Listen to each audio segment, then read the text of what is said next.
thank you so much for joining the show today. I'm really excited to have the CEO and founder of Zoom, Eric Yuan, with us today. Eric is gonna take a deep dive into lessons learned and how to successfully lead large teams. Eric, thank you so much for joining today.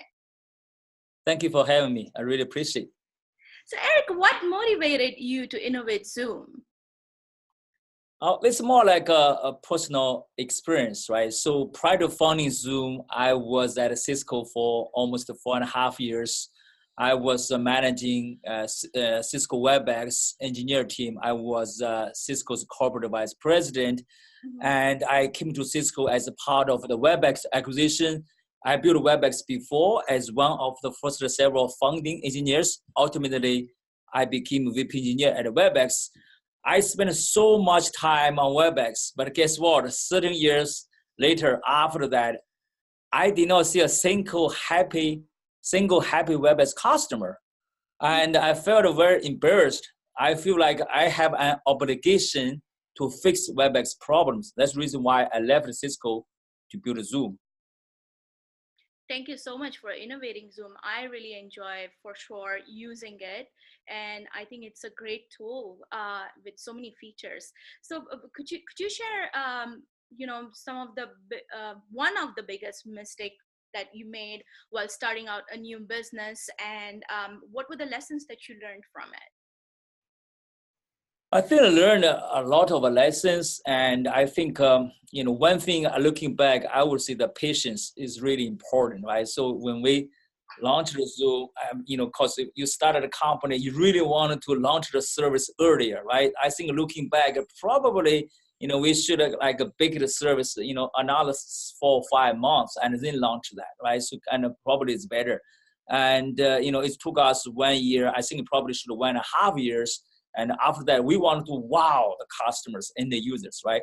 I think, however, the pressure to launch the service earlier, I would say looking back should be more patient. Mm-hmm.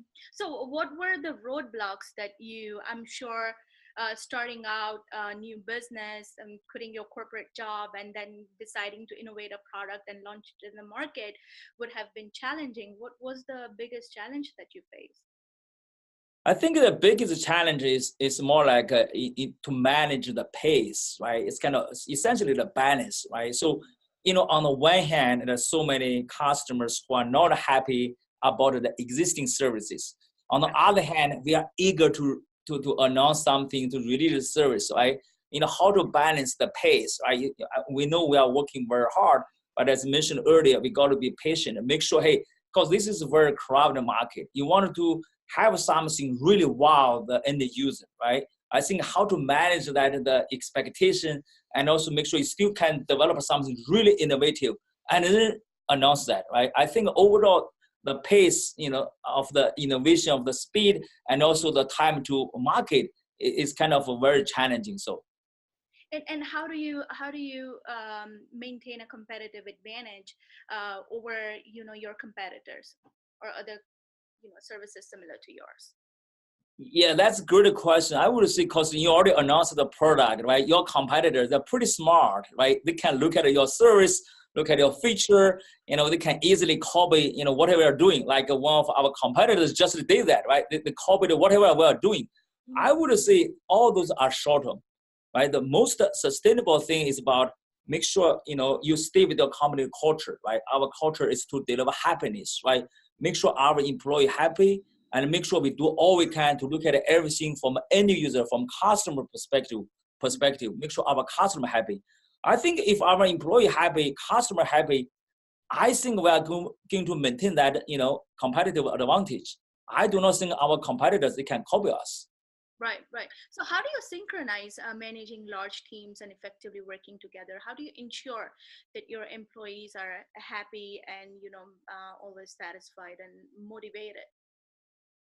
First of all, I think we all have a very, very defined culture, right? To deliver happiness, right, to each other, to a customer. I think everything starts from hiring process, right? You got to make sure hire those people who can fit well to your company culture.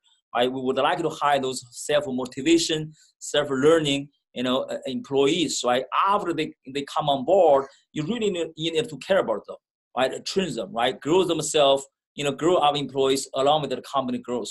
If we keep doing that, really care about our employees, I think that should be okay. And Then how, ideally you do not need to manage them. yeah. Let them manage themselves, right? If you care about them, they can grow to the next level. And ultimately, that's the best way to manage them is to let them manage themselves.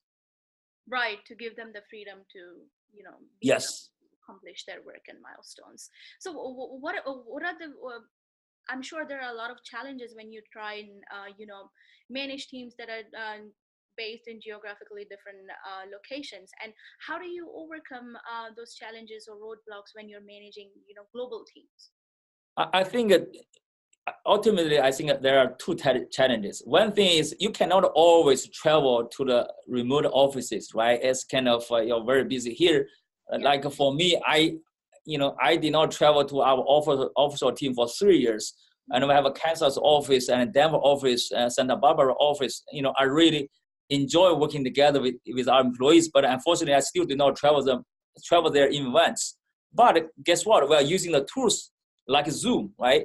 Because you turn on the video and we feel like in the same office. So number one thing is got to have a greater tools like Zoom and really can help you to manage the remote team. Another thing is got to look at it from a local team perspective. Meaning, say you have a process or system you deploy in the headquarters. You cannot assume and leverage that in the remote side, in the offshore team as well. You always look at it from local team perspective to tailor, what you already have done to their local needs. As long as I think you look at, from that perspective, plus have a tools like Zoom, I think that should be fine. So then we see that many times people they resign or quit their jobs, but in fact they're many times quitting their managers. What are your thoughts about that?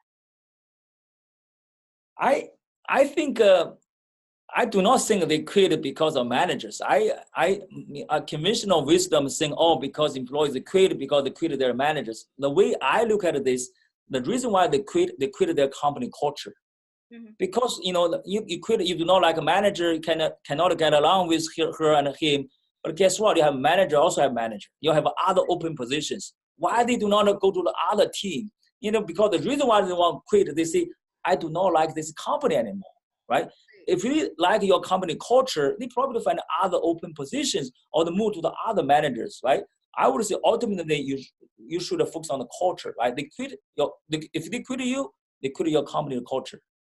That's so true. I really like what you're saying, that it's not just up to a manager, but it's a holistic culture of the company that really fosters good Exactly.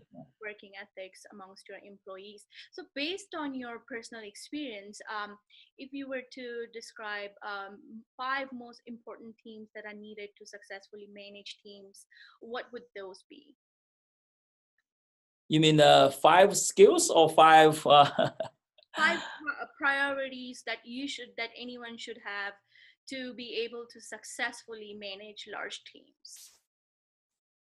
I think the number one thing is got to have a clear, very well defined culture to start with, right? That's the number one thing. And the number two thing is should have, strict, hiring process, right? Because everything started from hiring the employees. And also you need to define what kind of employees you want to bring in, right? That's number 3 things. Number 4 thing, after employee come on board, you need to make sure have a process, to help them grow along with the company growth. Right. And the last but not least, to make sure every employee they have a career path in your company, right? And I think if you focus on those 5 things, and I think probably you're okay no matter small team or a big team. That's true. So you're a person of great influence, and you're a great entrepreneur. If you could inspire a movement, what would that be that would bring goodness to the world? Wow, that is so many things actually, right? And I would say I'm not saying I'm going to pick up one movement. I ultimately, take a Zoom for example. If we are working very hard to really focus on the product experience, essentially, deliver a great experience that can help so many people, right? They can leverage Zoom or online teaching, online learning, and the patient before the surgery, they can talk with the doctors in other countries, give you a second opinion, and ultimately can fully unleash the power, right? If you have a tools like this, right? And also we sponsor the local, tech museum, all the employees, they contribute back to the community over the weekend. I think it added up, all those kind of things can help. I do not think there's a one, that's like a single movement that can help. It may not be sustainable. You got to work on that every day from all the different angles. That's so true. And lastly, what is your favorite life lesson quote and a favorite book? Oh, my favorite book is Speed of Trust, and the Stephen Covey, and we are going to invite him, to join our Zoomtopia user conference because I really like that book. So essentially, startup is about speed, right? And trust is everything, right? If you know trust, there's no speed. That's why I really like that book. Speed of Trust. If I would say the best favorite book. And also the life lesson I learned is the purpose of life Mm-hmm. is about pursuing happiness. True. But the sustainable happiness is coming from making others happy. Other happiness may not be sustainable. That's what I learned. Wow, that's fantastic. That's really amazing. Eric, thank you so much. It's been such a pleasure talking with you. Thank you for your time today. Thank you, my pleasure. Appreciate it.